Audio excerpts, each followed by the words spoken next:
जय जय शंकर हर हर शंकर जय जय शंकर हर हर शंकर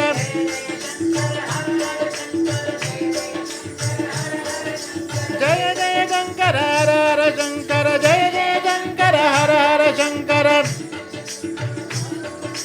जय जय शंकर हर हर शंकर जय जय शंकर हर हर शंकर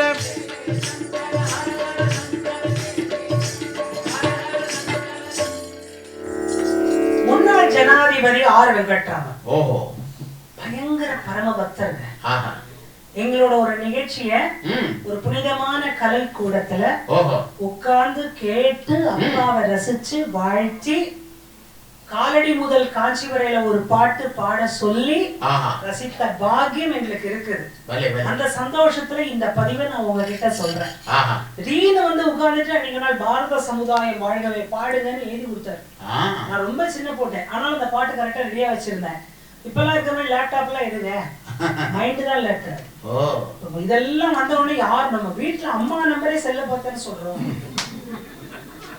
இன்னொன்னு இருக்கு, அவர் தண்ணி குடிக்கும் சொல்லிடுறேன், மனைவி நம்பரே செல்ல பார்த்ததா சொல்லுங்க.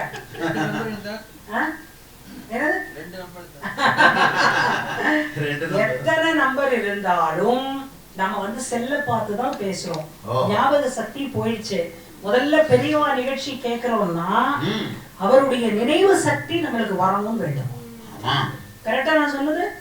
அவருடைய ஞாபக சக்தி நாங்கெல்லாம் வந்து ரொம்ப அனுபவிச்சு பார்த்திருக்கிறோம். முன்னாள் ஜனாதிபதி ஆர் வெங்கட்ராமன் அவர்களுக்கு ஏற்பட்ட அனுபவம். பரமாச்சாரியா சதாப்தி உற்சவ தொடக்க விழாவின் போது அவர் சொன்ன சம்பவத்தை நாங்க இப்ப வெள்ளுப்பாட்டுல சொல்ல போறோம். அதுக்கு மாப்பிளசாமி ஒரு பாட்டும் பாட போறாரு. அப்பா எழுதின பாட்டு. பரமாச்சாரியாவை தரிசிக்க போவே அது அபூர்வமான அனுபவம் தந்தது. அவர்கள் மௌனமாக இருப்பார்கள், ஆனால் அவருடைய கண்கள் கருணை மழை பொழியும். நான் எதிரே உட்காருவேன், ஒன்னும் பேச மாட்டேன், என் மனம் அமைதி பெறும். எதுவும் பட்டியலாக கேட்க மாட்டேன். என் மனம் எங்கிருந்தோ ஒரு அமைதியையும் பாசத்தையும் பெறும். பிறகு எழுந்திருப்பேன், நமஸ்கரிப்பேன், அதுவே எனக்கு போதுமானது. அந்த அனுபவத்தோடு சென்று விடுவேன். இந்த வார்த்தையெல்லாம் ஞாபகம் வச்சுக்கோங்க. பல முறை பார்த்துட்டார் மகாதேவர். ஒரு வாட்டி கேட்டார், என்ன இது?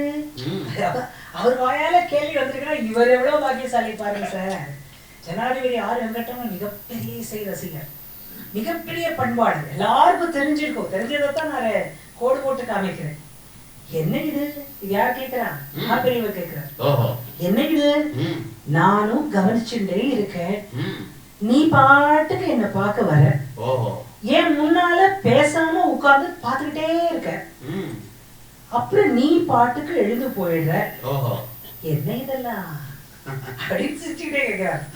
ரொம்ப அழகா சிரிப்பார். அந்த சிரிப்புல அப்படியே இறைவன் தெரியுமா, பாக்குற மாதிரி பார்க்கணும், அனுபவிக்கிற மாதிரி அனுபவிக்கணும். அழகா சிரிச்சு நீ என்ன இதெல்லாம் அப்படின்னு கேட்ட உடனே இப்போ நம்ம ஜனாதிபதி ஐயா சொன்னது நம்மளுக்கு பாடம். அதத்தான் சொல்ல சொல்லி நம்மளுக்கு கட்டளை. சுவாமி, கோவிலுக்கு போறோம், கடவுள் முன்னால நின்று விக்கிரகத்தை பார்த்து பிரார்த்தனை பண்றோம். கருணைபுரி தெய்வமேன்னு நானும் பிரார்த்தனை பண்றேன், பிரார்த்தனை பாடுவேன், பேசுவேன், ஏதாவது செய்வேன். ஆனா என்னோட எந்த பேச்சோ நான் பேசணுமோ பேசலையோ, எதுக்காவது சாமி இதுவரைக்கும் பேசியிருக்க? என் வேண்டுகோளுக்கு சுவாமி இதுவரைக்கும் எதுவும் பேசவில்லை. என் வேண்டுகோளை ஏற்றுக்கொண்டாரா இல்லையா என்று அந்த கல் விக்கிரகம் சொல்வதும் இல்லை. ஏதோ கோவிலுக்கு சென்று சுவாமி தரிசனம் செய்யும் போது அந்த உருவத்தை, சுவாமியினுடைய உருவ வழிபாடு என்னுடைய மனசுக்கு நிம்மதியும் அமைதியும் தருகிறது. நமஸ்காரம் செய்துவிட்டு வீடு திரும்புவேன் சுவாமி. அதே அனுபவம் தான் மகா சுவாமி உங்களை பார்க்கும் போது. குருவும் தெய்வமும் ஒன்றே. இத சொன்னது யாரு? கபீர்தாசர். இந்த வார்த்தைகள்லாம் மறந்துடக்கூடாது நம்ம வாழ்க்கையில. எப்படி சுவாமி கோவில்ல போய் கும்பிடும் போது நம்மளுக்கு அந்த கவலைப்படாதப்பா அப்படின்னு சாமி பேசுறாரோ இல்லையோ நம்மளுக்கு ஒரு நிம்மதி வரும். கரெக்டுங்களா?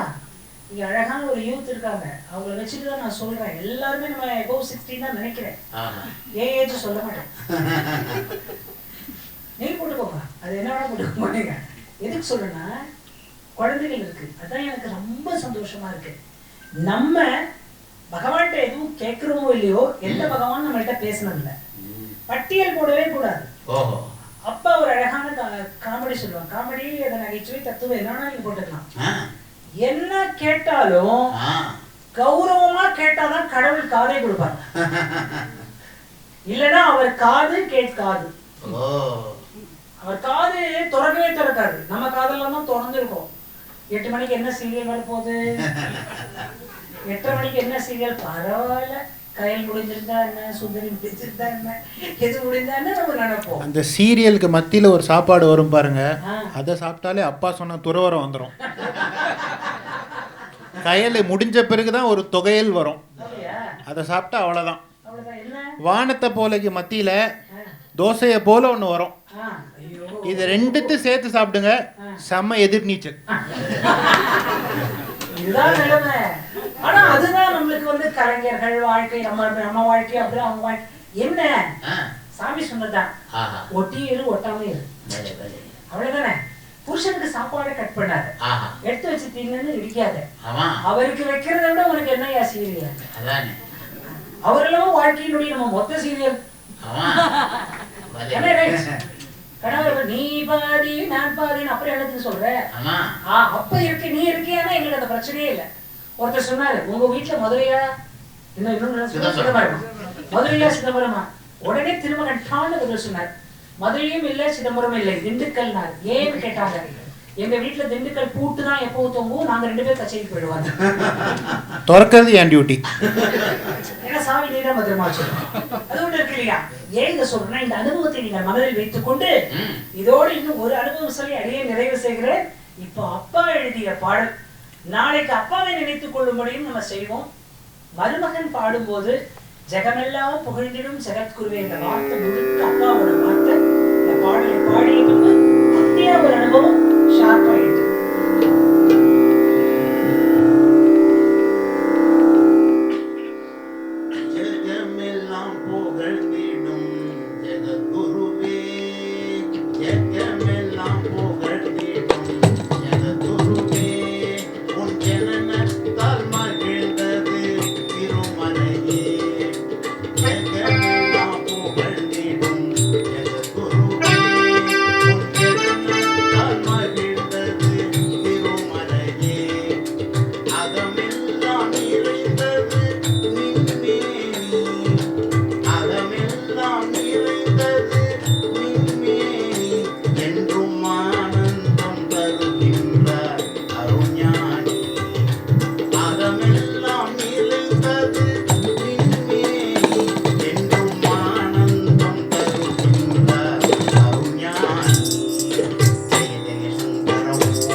ஜய சங்கர ஹர ஹர சங்கர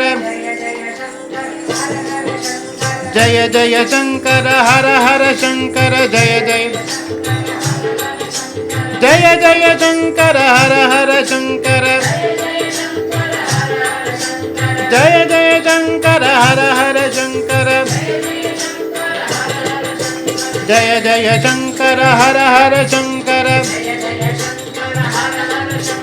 ஜய ஜய சங்கர ஹர ஹர சங்கர. ஒரு சஸ்பென்ஸோட ஒரு அனுபவத்தை சொல்லி நான் படிக்க போறேன். பெரியவாளுக்கு ஒரு அண்ணா உண்டு, பெரியவாளுக்கு ஒரு தம்பி உண்டு. தம்பி பேரு சிவன் சார். சிவசாகரம்னு ஒரு ட்ரஸ்டே இருக்கு, அங்க சிவன் சாருடைய வரலாற்றை நாங்க பண்ணிருக்கோம். அதே மாதிரி அவருக்கு ஒரு அண்ணன் உண்டுங்கிறது எப்படின்னா, பெரியவாளோட வாழ்க்கையில ஒரு வார்த்தை வரும். இதெல்லாம் வந்து நம்மளுக்கு ஒரு பாடம், இது ஒரு அனுபவம் நமக்கு.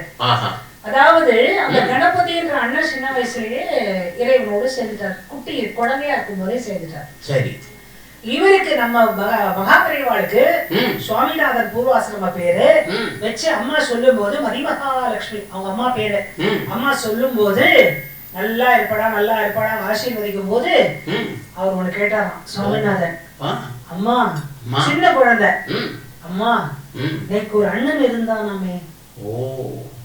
ஆமாண்டா, தாய் இல்லையா, எத்தனை புள்ள பிறந்தா என்ன, உண்மை இறந்தா கூட கஷ்டமா இருக்கும்.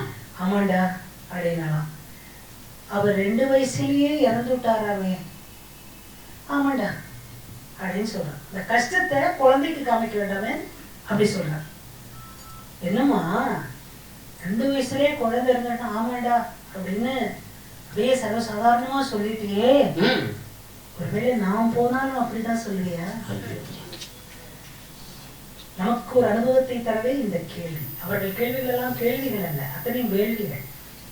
உடனே அம்மா என்ன சொன்னாடா, என் மகனே சுவாமிநாதா நீ 100 ஆண்டு இருப்பாயா, 100 ஆண்டு இருப்பாயா. அந்த வார்த்தை தான் இன்னைக்கு நம்ம பிருந்தாவனத்துல கும்பிடுற அந்த காட்சி கனகாபிஷேகம். இந்த கனகாபிஷேகத்துக்கு எங்க கச்சேரி, அப்பாவோட கச்சேரி பூர்வாசிரமத்துல இருந்தது. பட்டியல் போட்டுட்டாங்க மடத்துல. வழக்கம் போல ஏதோ ஒரு மறதியில அப்பா பேர் மறந்து போச்சு. கேக்குறாரு, சுப்பு கச்சேரி இல்ல வில்லுபாட்டு துடிக்கிறாங்க. சுத்தி இருக்கவங்க எல்லாரும் அன்பானவங்க. கச்சேரியில நம்ம பேனாவை வச்சுக்கிட்டே பேனாவை தேடிட்டு இருக்கோம்ல, அந்த மாதிரி மறந்துடுவோம். நம்ம இப்ப வந்து செல்ல தான் தேடுறோம். செல்லு போச்சு பைத்தியம் தான் எல்லாருக்கும், அப்படி ஆயிடுச்சு. ஆனா அந்த பேனாவை வச்சுட்டே தேடுற மாதிரி, சாமி சாமி ஒண்ணுமே இல்ல, பூட்டுலாம் பூட்டுலாம் அப்படின்னு அவங்க ஏதோ சுத்தி இருக்கோம்னு சொல்றாங்க. அவனை விழுப்புரத்துல போடுறோம், பூர்வாசிரமத்துல போடு. நிஜமா சொல்றேங்க, அன்னைக்கு அந்த ஊர் எப்படி இருந்தது தெரியுமா? அவரோட வீடு, அவருடைய பூர்வாசிரம வீடு. கணேஷ் வந்தீங்க, நீங்க வந்தீங்க, நீங்க வந்தீங்க. கோலம் போட்டு அழகா அவர் வீட்டுல அவர் தவழ்ந்த இடத்தை பார்த்து எல்லாத்தையும் பார்த்து அருமையான சம்பவம், அருமையான சரித்திரம். அப்துல் கலாம் சொன்னார்ல, சம்பவமாய் பிறப்போம் சரித்திரமாய் மாறுவோம்னு. பெரியவா சாத்திரமாயும் மாறினார். அப்பேற்பட்ட ஒரு என்ன சொல்ற சமயத்துக்கே ஒரு மனிதரானார். இப்பேற்பட்ட மனிதர், இப்பேற்பட்ட மகான் சிவன் சாரோட கும்ப சஸ்பென்ஸ்ல நிறுத்த போறேன். அப்பதான் வியாழக்கிழமை இன்னும் நிறைய பேர் வருவீங்க. கும்பகோணம் மடம் உங்களுக்கு தெரியுமா? பெரிய விஷயம். இப்பதான் அது காஞ்சி காமகோடி மடம். 1907 அந்த மாதிரி பேர்கள கும்பகோணம் மடம் தான் அதுக்கு பேரு. இளம் துறவி மகாபெரிவா, பாலகனாக தம்பி சதாசிவம் நடந்து போயிட்டு இருக்காங்க. பீதாம்பரம் ஐயர்னு ஒருத்தர் வர, அவர் கொஞ்சம் மந்திர ஜால வித்தை எல்லாம் செய்வார். மந்திர ஜால வித்தை காமிச்சு ஒரு கைக்குட்டையை எடுத்து அந்த மந்திரவாதி கீழே போட்டார். உடனே புனவராணி பாம்பு, பாம்பு வந்துருச்சு, ஆடுது. மக்கள் எல்லாரும் பயப்படுறாங்க. 2 பேர் மட்டும் பயப்படல. யாரு 2 பேர்? யாரு? சஸ்பென்ஸ் வைக்கவா? யார் பதில் சொன்னீங்க? மகாபெரிவா. ஆஹா, அன்பு, ரொம்ப சந்தோஷம். ஒண்ணு மகாபெரிவா, இன்னொன்னு அவரோட தம்பி சிவன் சார். தம்பியுடையான் படைக்கஞ்சான், தம்பியுடன் பாம்புக்கும் அஞ்சான். அஞ்சவே இல்ல, அது பாடிக்கிட்டே இருக்கு, ஆடிக்கிட்டே இருக்கு. கிட்ட வந்துதா வரலையா அப்படிங்கறதெல்லாம் அடுத்த வேலைக்கு சொல்லட்டுமா? ஏன்னா பாம்பு பிரமாச்சாரியாள், தம்பி சிவன் சார் ஏன்னா புன்னவராளி மட்டும் எப்பவுமே ஒரு முக்கியமான விஷயம். ஒழுங்கா பாடினா ஆடும் ஆடும், இல்லைன்னா ஒரே போடும் போடும். சுத்தி வேகமா பாடாத. எனக்கு சுதிக்கு தெரியுதோ இல்லையோ நீ நினைக்கிற, எல்லா சுதியும் தெரியும், 3 மட்டும் தெரியாது. 3 தெரியாது, 8 தெரியாது. 8 கிட்டையெல்லாம் சொல்லுவாங்க. அப்பா நான் என்ன 3ங்கிறது ஒரு சுதியே இல்லை. சில பேர் வந்து ஒரு அது தெரியாம சொல்லும்போது நம்மளுக்கு காமெடியா இருக்கும். ஆர்வக்கோளாறு கோளாறு ஏன்னு கேட்டீங்கன்னா, இப்போ வந்து புன்னகவராளி ஒழுங்காக பாடப்படுகிறது. அந்த பாம்பு ஆடிக்கொண்டே இருக்கிறது. பரமாச்சாரியால் என்ன செய்தார், சிவன் சார் என்ன செய்தார் என்ற செய்தியோடு சரியாக 8 வந்துவிட்டது. உங்களிடமிருந்து அன்போடு விடைபெறுகிறேன், தற்காலிகமாக விடைபெறுகிறேன். வியாழக்கிழமை சீக்கிரம் வரட்டும் என்று அன்போடு வில்லிசையில் பிரார்த்தனை. ஜெய ஜெய சங்கர ஹர ஹர சங்கர, ஜெய ஜெய சங்கர ஹர ஹர சங்கர, ஜெய ஜெய சங்கர ஹர ஹர சங்கர,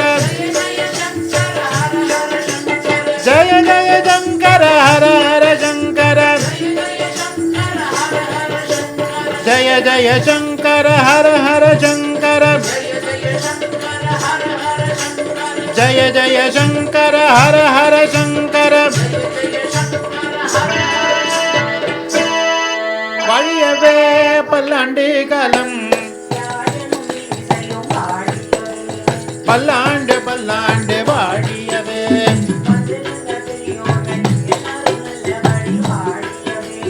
பல்லாண்டு பல்லாண்டு வாழியவே,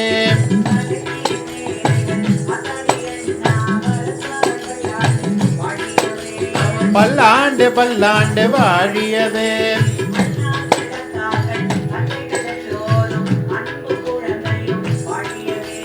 பல்லாண்டு பல்லாண்டு வாழியவே,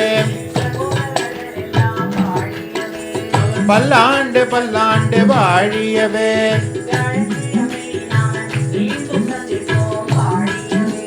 பல்லாண்டு பல்லாண்டு வாழியவே.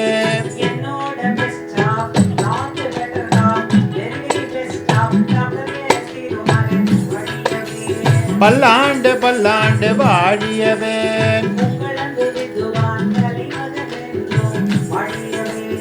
பல்லாண்டு பல்லாண்டு வாழியவே,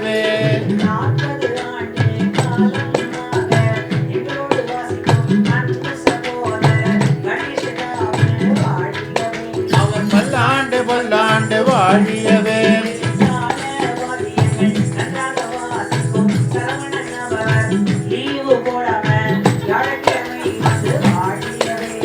பல்லாண்டு பல்லாண்டு வாழியவே,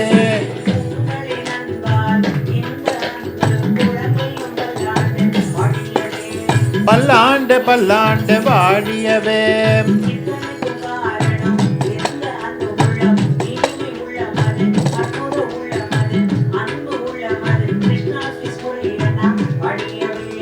பல்லாண்டு பல்லாண்டு வாழியவே,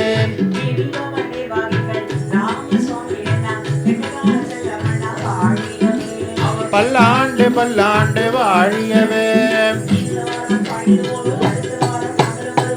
வாழிய வாழிய வாழியவே.